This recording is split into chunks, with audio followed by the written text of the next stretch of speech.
भक्ति काल की वैचारिकी का निर्माण करने में इन चारों सिद्धांतों का बहुत बड़ा योगदान है। सर शंकराचार्य किस सिद्धांत के थे? आदि गुरु शंकराचार्य जो थे वो अद्वैतवाद के सिद्धांत को मानते थे। मूल सिद्धांत भक्ति के पहले अद्वैतवाद ही थे, जो बाद में आए द्वैतवाद और विशिष्ट, ये सब बाद में आए। भक्ति का मूल सिद्धांत अद्वैतवाद ही है, यानी ईश्वर में और जीवात्मा और परमात्मा में कोई अंतर नहीं है। दोनों एक ही ईश्वर के दो रूप हैं, एक आत्मा है, एक कोई कहे आत्मा, कोई परमात्मा, कोई धनुहियाधारी प्रभु को किस नाम से पुकारी, ये चला करता था पहले। वेद पुराणों की परंपरा जो है उसमें जो भी भगवान है वो सब अद्वैतवादी सिद्धांत को ही मानते थे कि ईश्वर में और भक्त में कोई अंतर नहीं है, आत्मा परमात्मा का ही एक रूप है। और ये तो केवल मोह माया की दीवार की वजह से अलग अलग दिखाई पड़ते हैं, अलग अलग होते भी नहीं, अलग अलग दिखाई पड़ते हैं। जैसे ही मोह माया की दीवार गिरती है, कबीरदास भी सब द्वैतवाद को मानते हैं। तो कहते हैं हम में ये जल में कुंभ, कुंभ में जल है, बाहर भीतर पानी, फूटा कुंभ जल जल ही समाना, यह तत् कहे ज्ञानी। ये अद्वैतवाद है, कोई द्वैत नहीं है। केवल वो घड़े की एक दीवार है जो नदी में डूबी हुई है, घड़े में भी पानी है, वही पानी है जो बाहर है पानी। तात्विक दृष्टि से परमात्मा और आत्मा में कोई फर्क नहीं, दोनों पानी समान है, केवल एक बीच में दीवार है घड़े की। जैसे ही फूटा कुंभ, जैसे ही कुंभ फूटता है, जल जल ही समाना, जल जल में समाहित हो जाता है।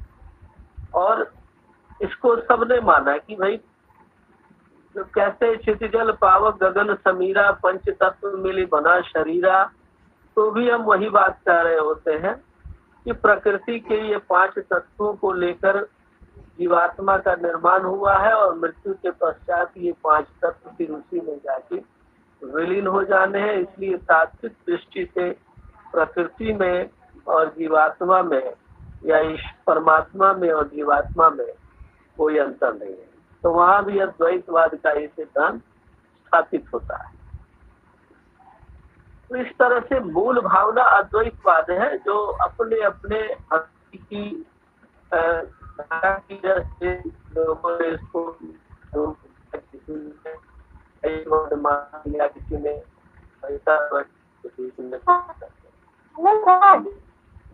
हेलो।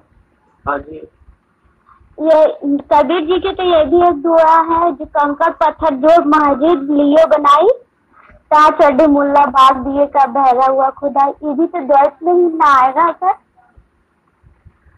नहीं, इसका जो है ये भक्ति से कोई लेना देना नहीं है। तो कबीर की वो कविताएं आप उद्धृत कर रहे हो जिसमें उन्होंने अंधविश्वासों पर व्यंग किया है, धार्मिक अंधविश्वास जो इस्लाम के लोगों में है। ये व्यंग है, ये विद्रोही चेतना की कविता है। इसको कबीर की भक्ति साधना से नहीं जोड़ना चाहिए। एक और भी तो है ना, वो वाला मोकू कहाँ ढूंढे बंदे मैं तो तेरे साथ में।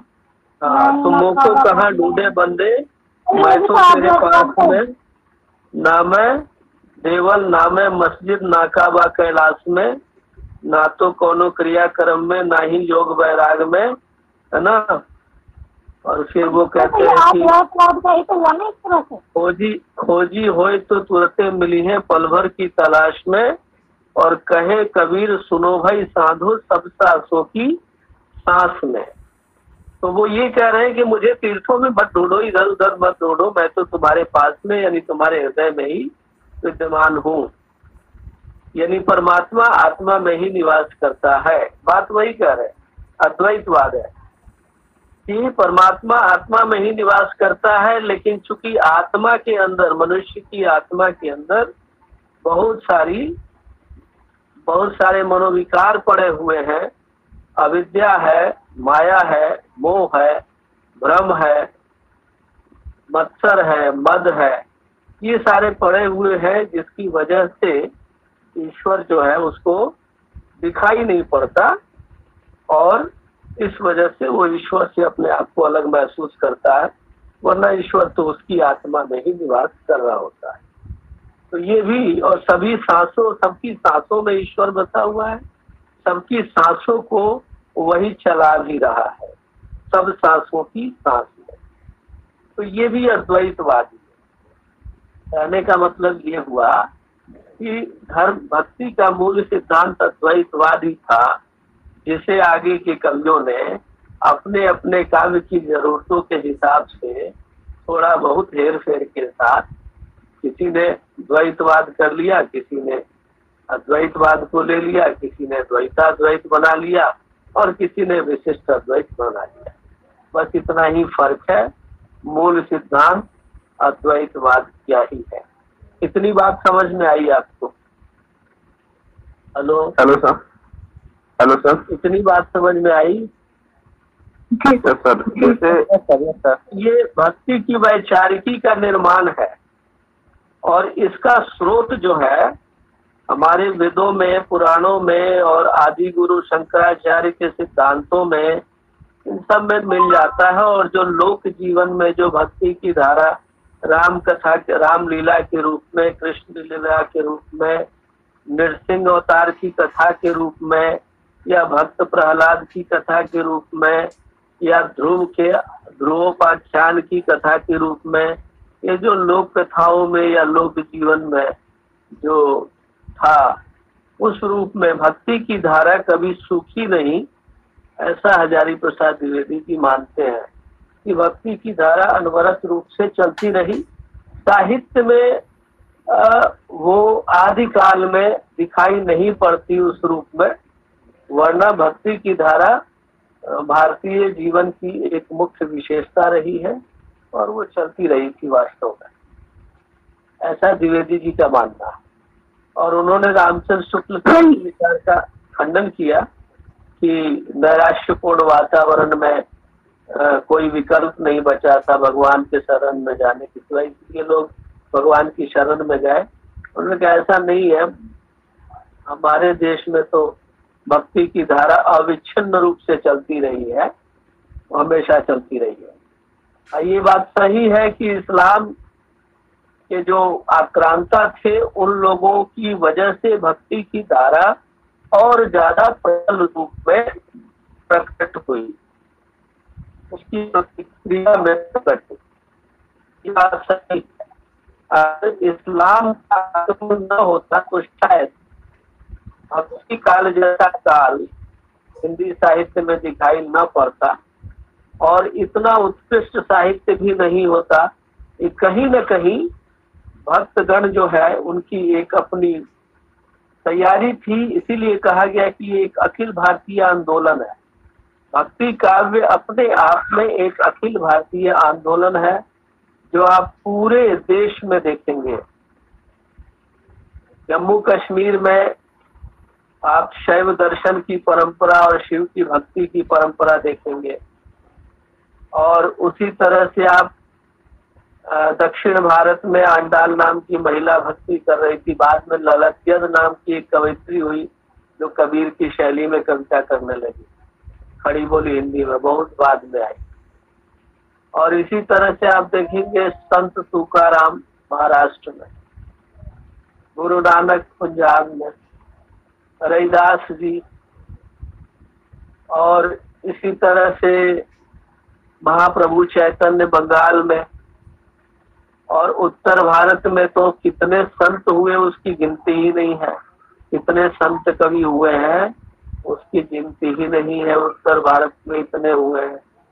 तो इस तरह से पूरे भारत में भक्ति की धारा बह रही थी, इसीलिए इसको भक्ति काव्य को अखिल भारतीय आंदोलन कहा गया।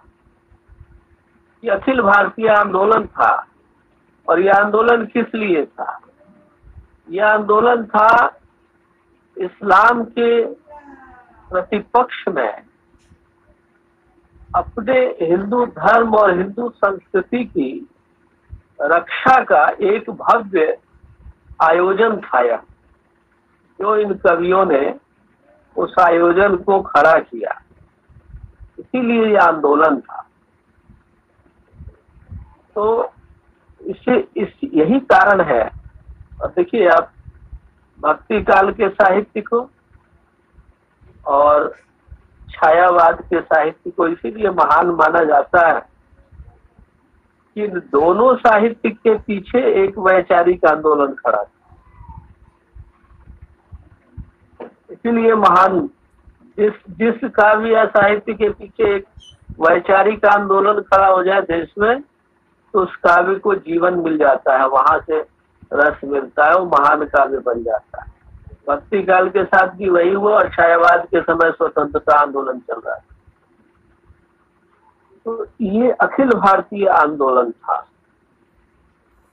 और आंदोलन किसके खिलाफ था? इस्लाम के खिलाफ था, इस्लाम के अत्याचारों के खिलाफ था, जो हमारे देश में जबरदस्ती धर्म परिवर्तन करके और इस्लाम को थोपने की कोशिश हो रही थी, उसके खिलाफ था ये अखिल भारतीय आंदोलन। और इसमें बहुत सारे संत थे, लेकिन मूल रूप से जो टेक्स्ट है में 4 तरह के, एक कहा गया कि भक्ति भी 2 तरह की, एक निर्गुण भक्ति और एक सगुण भक्ति मानी गई। तो निर्गुण और सगुण में क्या फर्क है, आप में से कोई बता सकता है?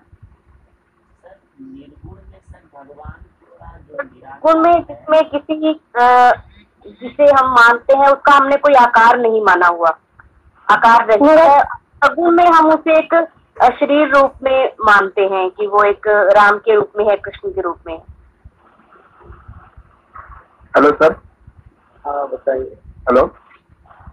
बोले निर्गुण में होता, निर्गुण में सर कबीरदास जी थे, वो जो बाहरी जो आडंबर है उसको मानते नहीं है, मगर जो सामाजिक तौर पर जो देखते हैं उन्हीं को सच मानते हैं। निर्गुण और सगुण में अंतर क्या है? जैसे सगुण में होता है आराधना करते हैं, आकार और निराकार, निराकार और साकार। हाँ, साकार और निराकार। हेलो, तो तुलसीदास ने तो एक लाइन में निपटा दिया, सगुण नहीं अगुण नहीं कछु भेदा, गा वही मुनि पुराण बुध भेदा, है ना। एक दोहे में तुलसीदास ने दोनों को कोई भेद ही नहीं। को तो भक्ति काल को 2 भाग में गया था, एक है निर्गुण और एक है सगुण। निर्गुण में ज्ञान मार्ग के हैं, जो कि मानते थे कि वो अपना ईश्वर मन में है, उनकी पूजा नहीं करनी चाहिए, ईश्वर आपके अंदर है, उनको आप मंदिर मस्जिद में क्यों ढूंढते हैं, जैसा कबीर जी मानते थे। और सगुण भक्ति में राम भक्ति और कृष्ण भक्ति आती थी। जो लोग मूर्ति पूजा में विश्वास करते थे, व्रत तप ये सब में विश्वास करते थे। धारणा में अंतर पूछा है ना, लेकिन निर्गुण और सगुण में अंतर पूछा है ना। मैंने तो वही बताया कि राम भक्ति जो लोग मूर्ति पूजा, सगुण में मैं बताया कि सगुण में मूर्ति पूजा होती थी और निर्गुण में लोग अपने अंतर आत्मा में ही भगवान को खोजते थे, अपने मन में खोजते थे। ये फर्क होता है दोनों में। इस्लाम निर्गुण है कि सगुण है? निर्गुण है सर। इस्लाम धर्म की जो भक्ति है निर्गुण है कि सगुण है? बताइए। निर्गुण है सर। निर्गुण है सर, क्योंकि उनके जो दिखते नहीं है, उस हिसाब से निर्गुण है। लेकिन अल्लाह को तो मानते हैं ना, मानते तो है ही ना किसी को। हाँ, अल्लाह को मानते हैं, पर उनके वो निर्गुण है ना। किसी न किसी को मानेंगे ही, तो किसी न किसी को मानेंगे। राम को मानते हैं, लेकिन वो आकार वाले राम को नहीं मानते, शरीर वाले राम को नहीं मानते। हाँ। सगुन में अवतार होता है और निर्गुण में अवतार नहीं होता। सत के पुत्र राम को नहीं मानते, उनका उपासना निर्गुण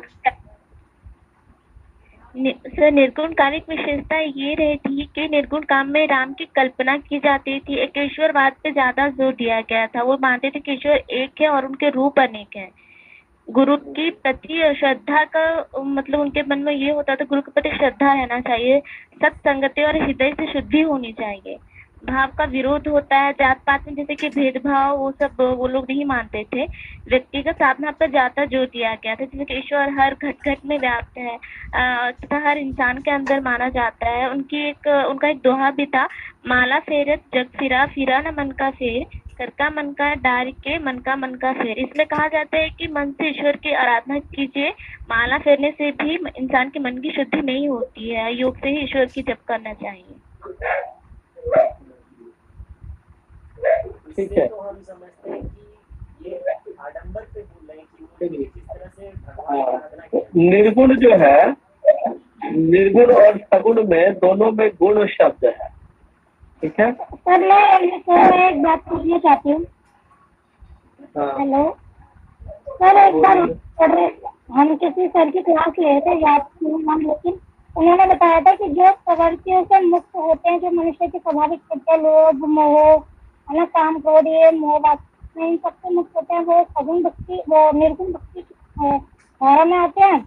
मतलब उनके जो गुण, उनके अंदर कोई गुण नहीं है, मतलब इस तरह के गुण नहीं है जो स्वाभाविक प्रवृत्तियां होती है मनुष्य की, वो नहीं है, तो वो तो निर्गुण हो गए। और जिनमें स्वाभाविक प्रवृत्तियां मानी जाती है, मतलब हाँ मौजूद है। कंफ्यूज कर दिया, ये आपने कंफ्यूज कर दिया। गुण का ये मतलब नहीं है यहाँ। हाँ तो सर मैं यही गुण का ये अर्थ नहीं है। चलिए मैं आपको समझाता हूँ, इसको स्पष्ट कर लीजिए। जो आपने अभी कहा उससे और कंफ्यूजन बढ़ जाएगा। देखिए गुण का अर्थ यहाँ क्या है। निर्गुण में भी गुण शब्द है, सगुण में भी गुण, और ये दोनों में कॉमन है ना। तो सगुण का मतलब गुण सहित और निर्गुण का मतलब गुण रहित, ये मतलब है। अब गुण क्या है, तो गुण देवता के 3 गुण माने गए हैं, शील, शक्ति और सौंदर्य। ठीक है, शील, शक्ति और सौंदर्य, ये 3 गुण माने गए हैं ईश्वर के, परमात्मा के। और परमात्मा का जो रूप खड़ा होता है, रूपाकार, वो इन्हीं तीनों गुणों से खड़ा होता है। क्योंकि हम कोई रूपाकार जो है वो हम साक्षात है नहीं कि हम वो बना लेंगे, कल्पना से ही खड़ा करना है, सब कुछ मानसिक अभ्यास से ही करना है। तो रूपाकार बनाने के लिए जहाँ पे शील ज्यादा है और शक्ति ज्यादा है, तो वो राम का रूप बन जाता है, जिसमें शील मर्यादा, शक्ति, और जहाँ सौंदर्य ज्यादा है तो कृष्ण का रूप बन जाता है। तो ये 3 गुण है। कोई गुण किसी में ज्यादा है, कोई गुण कम है। अब जैसे कृष्ण में शील कम है ना, शक्ति और सौंदर्य ज्यादा है, तो शील, शक्ति और सौंदर्य से ही रूप का निर्माण ईश्वर के संदर्भ में किया जाता है, रूपाकार बनता है। इसीलिए जिसमें इन 3 गुणों की प्रधानता थी, 3 गुण थे, और 3 गुणों से जो रूपाकार खड़ा किया गया वो तो सगुण कहलाए। और जिसमें ये 3 गुण नहीं थे, गुण नहीं है, गुणों से रूपाकार खड़ा नहीं किया गया। गुण तो है, गुणों की चर्चा तो है, पर गुणों से रूपाकार रूप कोई खड़ा नहीं किया गया, वो निर्गुण कहलाए। जैसे इस्लाम में अल्लाह को एक ज्योति बिंदु के रूप में मान लिया जाता है, एक प्रकाश का कण है, यही मान लीजिए। एक जर्रा है, जर्रे जर्रे में तू है समाया, हर रूह में तेरा ही छाया। तो ये निर्गुण वो है जिसका कोई रूप और आकार नहीं है, और सगुण वो है जिसका एक निश्चित स्वरूप है।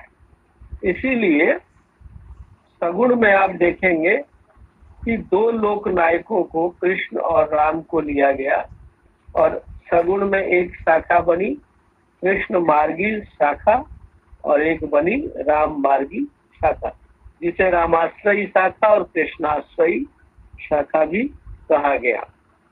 ये सगुण धारा है। और निर्गुण धारा में फिर दो बना, ज्ञान का कोई स्वरूप नहीं होता। ज्ञान तो ज्ञान है, बुद्धि है, तर्क है ना, अज्ञानता का विपरीत है। तो इसकी मानसिक स्थिति है, लेकिन इसका कोई रूपाकार नहीं है। तो इसलिए ज्ञान और प्रेम, प्रेम भी भावनात्मक है, प्रेम का कोई रूपाकार नहीं, एब्स्ट्रैक्ट है। तो इसलिए ज्ञान और प्रेम के आधार पर दो धाराएं बनी, ज्ञान मार्गी शाखा और प्रेम मार्गी शाखा।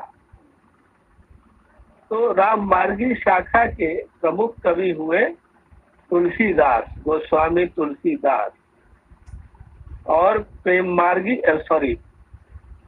कृष्ण मार्गी शाखा के प्रमुख कवि हुए सूरदास, और अष्टशाप के बाकी जितने कवि थे आज कवि, वो प्रेम मार्गी शाखा के कवि, कृष्ण मार्गी शाखा के कवि। निर्गुण के प्रमुख ज्ञानाश्रयी शाखा के प्रमुख कवि कबीरदास जी, और प्रेमाश्रयी शाखा या प्रेम मार्गी शाखा के प्रमुख कवि जो थे वो मलिक मोहम्मद जायसी थे। और उस परंपरा के और भी बहुत सारे कवि थे। मुल्ला दाऊद थे, चंदाइन जिन्होंने लिखा, उस्मान कवि थे, और भी कुतुबन थे, मंजन थे। तो ये सब प्रेम मार्गी कवि थे। अब ये अंतर क्या है? तो राम मार्गी शाखा का कवि सिर्फ ये मानता है, विशिष्ट अद्वैत को मानता है, और वो कहता है राम की विशिष्ट स्थिति है, और वो एक भरोसा, एक बल, एक आत्मविश्वास राम के प्रति ही, एकमात्र राम के प्रति ही उसकी प्रतीति है, उसका विश्वास है। और राम कैसे हैं? तो राम धनुष को धारण किए हुए हैं, उनका ये स्वरूप है ना, तीर धनुष लिए हुए है ना, और तुलसी शीश झुकाई हो, धनुष बाण लिए हाथ, शीश मुकुट कटिकाछनी, कर मुरली वनमाल, और तुलसी शीश झुकाई हो, धनुष बाण लिए हाथ। कहा जाता है कि मथुरा में श्री कृष्ण की मूर्ति, तो द्वारका में तो वहाँ गए थे तुलसीदास, तो वहाँ शीश नहीं झुकाया कृष्ण की मूर्ति के सामने, और कहा कि शीश मुकुट कटिकाछनी, कर मुरली उर्माल, तुलसी शीश झुकाई हो, धनुष बाण लिया। आप विष्णु के अवतार हैं, और जब तक आप धनुष बाण धारण नहीं करेंगे मैं शीश नहीं झुकाऊंगा। तो ऐसा माना जाता है कि वो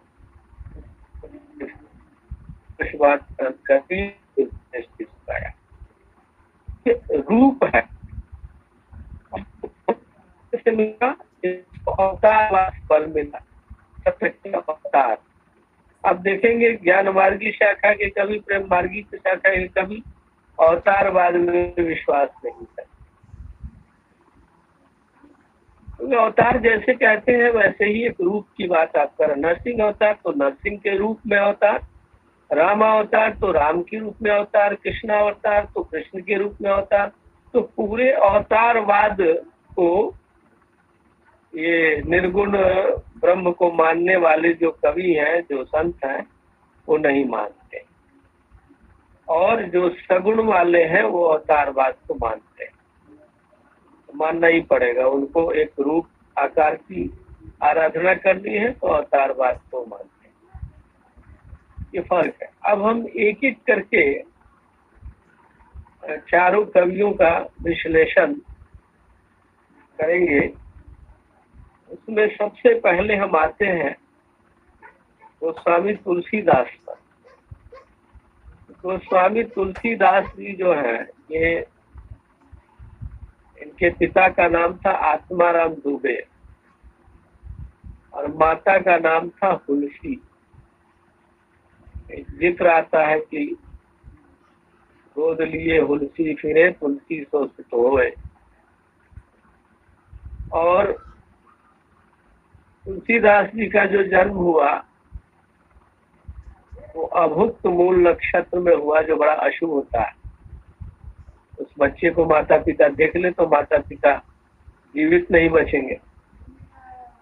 इस डर से माता पिता ने उसको एक चुनिया दासी को सौंप दिया कि, और चुनिया दासी अपने झोपड़ी में रख करके उसका पालन पोषण कर रही थी। और वहां से एक मंदिर था, उस मंदिर में बाबा नरहरिदास रहते थे। बालक वहीं मंदिर की सीढ़ियों पे रहता था। उसका नाम राम बोला पड़ गया, वो राम राम कहता रहता था और बाबा नरहरिदास की सेवा करता था, पैर दबाता था, मंदिर की सीढ़ियां धोता था। और वहां बाबा नरहरिदास ने उसको राम कथा थोड़ी सी सुनाई। और फिर बाद में रामानुजाचार्य उनके गुरु हुए। लेकिन तुलसीदास के असली गुरु अगर कहें जीवन में तो वो उनकी पत्नी थी, रत्नावली। सावन भादो की अधिराती तुलसी चल दिए ससुराली। तुलसीदास जी पत्नी प्रेम में इतने उन्मत्त थे कि सावन भादो में खूब घनघोर वर्षा हो रही है, मूसलधार वर्षा, और वो पत्नी से मिलने के लिए चल पड़े। और उनको अंधेरी रात में पता भी नहीं चला। एक लाश बह रही थी, उसी को नाव समझ के उसे पकड़ के उस पार चले गए। वहां गए तो जिस कमरे में पत्नी थी उसके ऊपर से एक सांप लटका हुआ था, उसको पकड़ के छत पे चढ़ गए और आंगन से उस पार चले गए। पत्नी ने उन्हें देखा और बहुत डांटा कि अस्थि चर्ममय देह मम सासु ऐसी प्रीति, जो प्रीति रघुवीर संग हो न तो भय भीति। ये अस्थि और चर्म का देह जो है, इससे तुम्हारा इतना प्रेम है, इतना ही प्रेम अगर श्री रघुवीर से हो जाए तो तुम्हारी आने वाली सारी विपत्तियां जो है नष्ट हो जाएंगी, सारे भय दूर हो जाएंगे। इसी वाक्य को तुलसीदास ने गुरु मंत्र मान लिया और फिर पलट के पत्नी की ओर नहीं देखा और राम की भक्ति में लीन हो गए, राम कथा करने में लीन हो गए। और उन्होंने रामचरितमानस लिखा, जिसमें उन्होंने वेद पुराण और उपनिषद, नाना पुराण निगमागम संबत, उसमें जितनी बातें राम के बारे में कही गई है, ईश्वर के बारे में कही गई है, सबका समाहार, सबका समन्वय करते हुए रामचरितमानस का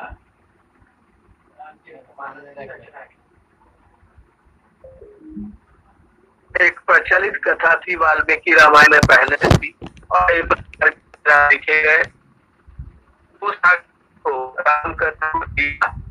और इसलिए भी लिया कि उस काल में इस्लाम का प्रभुत्व था।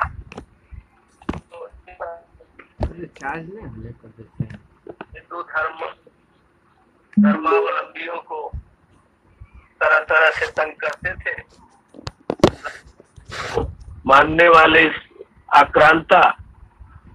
उसी तरह से आप देखेंगे कि रामचरितमानस में राक्षसगण जो हैं वो ब्राह्मण जब हवन करते हैं तो उसमें हवन कुंड में हड्डियां फेंक देते हैं और रावण जो है ब्राह्मणों से कर के रूप में रक्त वसूलता है।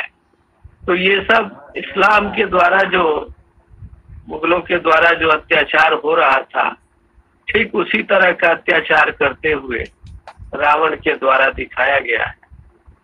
जिस तरह से मुगल जो थे वो जाकी बिटिया सुंदर देखी ताकि सी धरी तलवार, वैसे ही रावण भी जो है दूसरे की स्त्री को हरण करके ले जाता है। तो बहुत कुछ समानताएं हैं उस युग की समस्या और रामचरितमानस की जो मूल कथा है उसमें बहुत सारी समानताएं हैं। और ये समानताएं अकारण नहीं है, सोच समझ करके तुलसीदास ने उस तरह की परिस्थितियों का निर्माण रामचरितमानस में किया जो इस्लाम और मुगल काल की परिस्थितियों से मेल खाती हैं। और इस तरह भारतीय जनता में हिंदू संस्कृति के प्रति, हिंदू धर्म के प्रति एक विश्वास पैदा किया और ये विश्वास भरा कि वही होगा जो राम ने रच रखा है। कोई है सोई जो राम रचि राखा, को करी तरक बढ़ा वही शाखा। राम पर भरोसा रखो, राम ही उद्धार करेंगे, राम ही दुष्टों का संहार करेंगे। विप्रधेनु सुर संतहिता लिम्न मनुज अवतार, निज इच्छा निर्मित तनु माया गुण गोपाल। और ऐसा वो करते भी हैं। पुरुषोत्तम है। आप जो भी बताए ना तुलसीदास जी के बारे में कि वो सांप को सिप समझ कर चढ़ गए थे, ये किस कविता में है? एक आषाढ़ के एक दिन में है या मेघदूत को कविता में है? इनका इसका एक व्याख्या है किसी कविता में? इसमें नहीं है, सब में नहीं। ये सब दंत कथाएं हैं। कविता नहीं, इनकी कविता थी सर। ये आपको उनके जीवन परिचय में पक्का मिलेगा। लेकिन हाँ, उनके जीवन पर, उनके जीवन के बारे में आप पढ़ेंगे, मानस के हंस पढ़िए, तो ये सब जो उनके बारे में लिखे गए हैं जीवन के बारे में, उसमें है उनकी जीवनी के से रिलेटेड जो भी साहित्य है उसमें है। सर, जब ये किसी कवि के ऊपर टिप्पणी लिखने को आता है तो हमें क्या उनके साहित्य के बारे में बताना है या उनकी जीवनी के बारे में बताना है?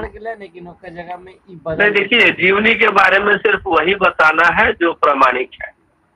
जैसे आपको टिप्पणी लिखना होगा तो जीवन के बारे में भी बताना होगा थोड़ा बहुत, क्योंकि जीवन से किसी का साहित्य अलग नहीं हो सकता। कहीं न कहीं जीवन की छाया साहित्य पे पड़ती ही पड़ती है, दोनों में संबंध है। इसलिए थोड़ा सा जीवन के बारे में और फिर साहित्य के बारे में, उनकी साहित्यिक विशेषताओं के बारे में बताना पड़ता है, दोनों आना चाहिए। जी सर। तो अब तुलसीदास जो है रामचरितमानस, तो रामचरितमानस अवधी भाषा में लिखा गया है ना, लोक भाषा में, अवधी भाषा में, और दोहे चौपाई की शैली इसमें उठाई गई। जबकि तुलसीदास जी संस्कृत का भी अच्छा ज्ञान रखते थे, प्राकृत अपभ्रंश की परंपरा का भी ज्ञान रखते थे, फिर भी उन्होंने लोक भाषा में साहित्य को लिखा जानबूझ करके। कुछ भी अकारण नहीं है, सब सोच समझ के किया गया। और इसके लिए संस्कृत के विद्वानों की आलोचना का शिकार भी हुए तुलसीदास। और जो कथा ली, उस कथा में सबका समन्वय भी किया उन्होंने जो शैव और वैष्णव का झगड़ा था वो भी मिटाया।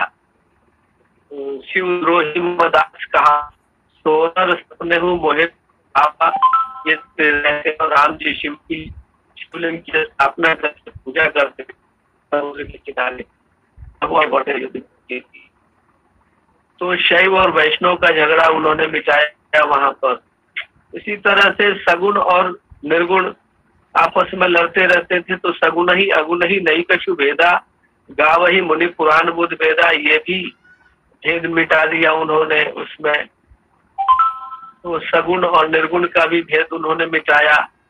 अब देखेंगे जो बड़ी जाति छोटी जातियों के झगड़े थे, तो रामचरितमानस की कथा में निम्न से निम्न जाति, भील जाति, निषाद जाति, और यहाँ तक कि पशु पक्षियों तक का भी समाहार उस कथा में किया गया। और सबको मान सम्मान, सबको मोक्ष देते हैं। गिद्धराज जटायु को भी मोक्ष देते हैं श्री राम। शबरी के जूठ भी खाते हैं। और निषाद राज्य केवट जो है उसको भी मान सम्मान देते हैं। सुग्रीव को अपना मित्र बनाते हैं जो वानरों का राजा है। तो इस तरह से वो निम्न से निम्न जाति या सभ्य जातियां उस समय थी, उसको भी मान सम्मान देते हैं। तो समाज में एक समरसता की स्थापना हो, इस पर भी उनका बल था कि समाज में भेदभाव न रहे, समरसता रहे। सुशासन पर भी बल था, तभी वो राम राज्य की परिकल्पना को रखते हैं उत्तरकांड में। और परिवार बना रहे, परिवार के भीतर के संबंध मर्यादा में रहे, इस पर विशेष बल है उनका। वैष्णव परंपरा में परिवार का बड़ा महत्वपूर्ण स्थान है। तो आप देखेंगे परिवार के भीतर के जो भी संबंध है वो कितनी मर्यादा से निभाए जा रहे हैं। कि वनवास राम को हुआ था, लेकिन लक्ष्मण जी भाई की रक्षा के लिए साथ चलते हैं, तत्पर हो जाते हैं। सीता जी जो है वो पत्नी धर्म निभाने के लिए साथ चली जाती। और इसी तरह से राम जी जब वापस आते हैं तो सबसे पहले नहीं सर, वो तो सर रामायण बहुत सी कथाएं जुड़ी हुई है। वो तो कहा जाता है ना कि श्री रामचंद्र जी के साथ लक्ष्मण जी जो गए थे वो मेघनाथ को वध करने के लिए गए थे, क्योंकि वही उनका संहार कर सकते थे, जो कि अयोध्या में रह के वो ऐसा नहीं कर सकते थे। जहाँ तक मैंने रामायण पढ़ा है। 24 घंटे जो है लक्ष्मण जी चट्टान के ऊपर मसाल जला करके और धनुष्मान तैयार रख करके रहते थे। तो किस लिए रहते थे? कहीं राक्षस जो है, राम और सीता जब विश्राम कर रहे हैं उस समय ये पहरेदारी कर रहे होते थे। तो लक्ष्मण को वनवास का आदेश थोड़ी हुआ था दशरथ के द्वारा। वनवास का आदेश तो राम को हुआ था, लक्ष्मण जी नहीं भी जाते क्या कर लेता है कोई।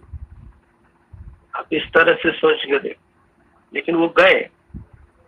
भरत का भ्रातृ प्रेम देखें आप, कि वो खड़ाऊ रख करके चरण पादुका रख करके शासन कर रहे हैं, अपने प्रशासन का उत्तराधिकारी नहीं मानते।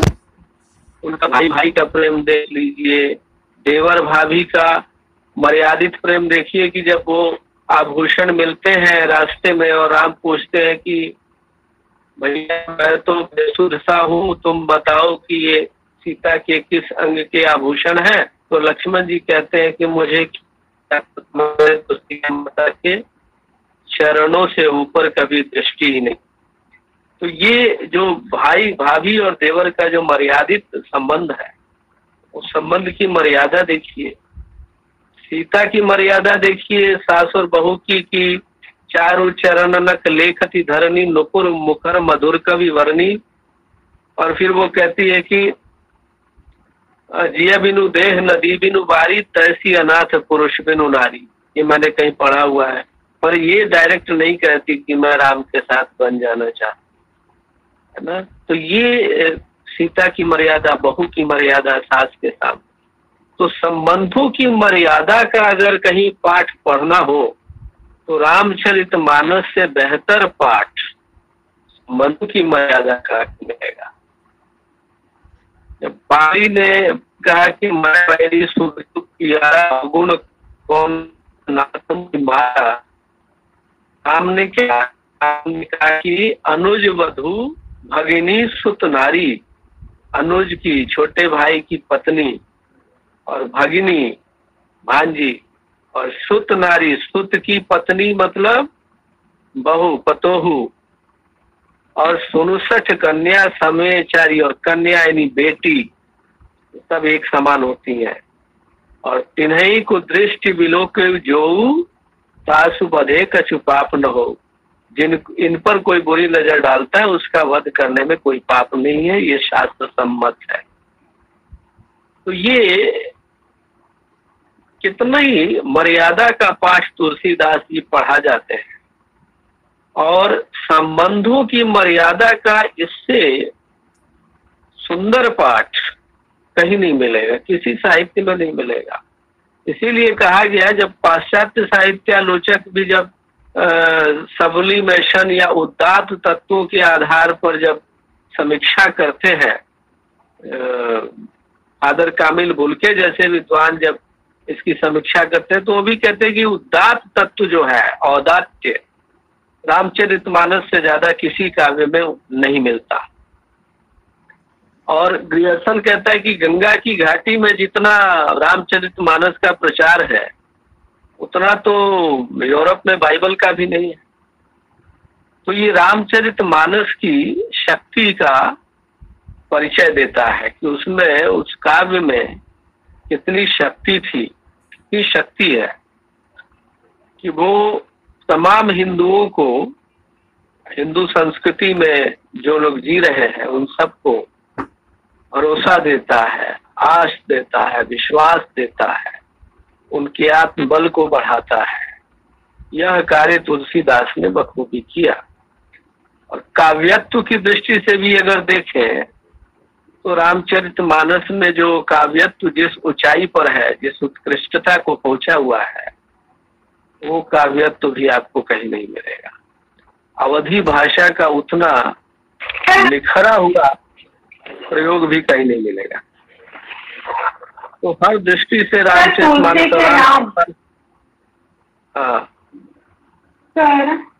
क्या होते हैं? हाँ, तुलसी के राम से मैंने निर्गुण सगुण में पढ़ा है। जिस सगुण में तुलसी के राम।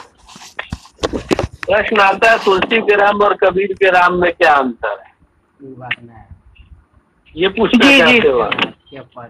हाँ, तुलसी के राम जो है वो एक पहली बात कि तुलसी के राम अवतारी पुरुष है, ठीक है। वही बात आ गई कि सगुण जो है, सगुण भक्त जो है वो अवतारवाद में विश्वास रखते हैं, क्योंकि वो रूप आकार में विश्वास रखते हैं। तो तुलसी के राम अवतारी पुरुष है और कबीर के राम अवतारी पुरुष नहीं है। पहला सबसे बड़ा बुनियादी फर्क ये है। दूसरा फर्क ये है कि तुलसी के राम का रूप और आकार है, वो धनुष बाण लिए हाथ एक रूप है। कबीर के राम का कोई रूप नहीं है। कबीर का राम, तुलसी के राम दशरथ के पुत्र है, कबीर के राम दशरथ के पुत्र नहीं है। वो कोई भी ईश्वर, निर्गुण रूप का ईश्वर तुलसी का राम है। ये अंतर है दोनों में। तुलसी के राम सगुण है और कबीर के राम सगुण नहीं है, निर्गुण है। ये अंतर है। तो अब मैं ये कह रहा था कि तुलसी का जो रामचरितमानस है, जो 7 कांडों में है और जो एक महाकाव्य है, अवधी भाषा में रचित है, दोहे चौपाई शैली में रचित है, और जिसमें राम जन्म की कथा से लेकर के और लव कुश के जन्म तक की कथा और राम का शासन जो है, राम राज्य की स्थापना और सीता को जंगल में छोड़ने की, वो सारी कथा निबद्ध की गई है। और उस कथा में राम काव्य परंपरा में जितनी कथाएं राम से संबंधित चली आ रही थी, उन सभी कथाओं का समाहार या मतलब कर दिया गया है। उस जिन्हें आपस में विवाद थे, विवादों का निवारण कर दिया गया, सबको मिला दिया गया। कोई को महत्व देता था, कोई वेदों को देता था। उन्होंने नाना पुराण निगम आगम सम्मत लिख करके वेद और उपनिषद के झगड़े मिटा दिए, निर्गुण सगुण के झगड़े मिटा दिए, शैव और वैष्णव के झगड़े मिटा दिए, है ना, नीच और उच्च जातियों के झगड़े मिटा दिए। तो ये भेदभाव से दूर एक राम की भक्ति का मार्ग लोगों के सामने रखा, एक आदर्श रखा, राम भक्ति का आदर्श रखा, एक मर्यादा पुरुषोत्तम का आदर्श समाज के सामने रखा, समाज को एक आदर्श दिया, क्योंकि आदर्श रहित समाज हो रहा था। समाज के सामने कोई रोल मॉडल ही नहीं था, कोई आदर्श ही नहीं था, है ना। वो आज भी नहीं है और उस समय तो बिल्कुल ही नहीं था। तो कोई रोल मॉडल ही नहीं था समाज के सामने, कोई आदर्श ही नहीं था। लोगों का विश्वास हिल रहा था, लोग इस्लाम से त्रस्त थे, मुगल शासन से त्रस्त थे। वैसी दशा में लोगों में भक्ति की चेतना जगाना, लोगों का आत्म उन्नयन करने का प्रयास करना और लोगों में एक जो है विश्वास भरना, एक आत्मबल पैदा करना, ईश्वर के प्रति आस्था पैदा करना, ये इतना बड़ा कार्य जो है, और लोगों को जगाना और लोक शिक्षा का कार्य भी। आपको पता है उस जमाने में इस देश के किसान भी रामचरितमानस की पंक्तियों का उदाहरण दे दे करके बात करते थे, है ना। बात बात में कहते थे, अरे भाई कोई है कोई जो राम रचि राखा पोखरी तरक बढ़ा वही खाखा, वही होगा जो भगवान ने रच रखा, जाई विधि रखे राम ताई विधि रही है। तो लोक शिक्षा का कार्य भी तुलसीदास ने रामचरितमानस के माध्यम से किया। तो ये इसीलिए रामचरितमानस को एक महान काव्य की श्रेणी में रखा जाता है। इतने वर्षों बाद भी उसकी जो उपयोगिता है, प्रासंगिकता है, वो आज भी बनी हुई है, इसीलिए बनी। ये रामचरितमानस की शक्ति को दर्शाता है। अब इसमें तुलसीदास से रिलेटेड जो संबंधित जो प्रश्न आते हैं, उसमें एक तो आता है कि तुलसीदास का समन्वयवाद, कि उन्होंने रामचरितमानस में किन किन विचारधाराओं का, विरोधी मतों का समन्वय किया। तो तुलसीदास के का समन्वयवाद करके एक प्रश्न आता है।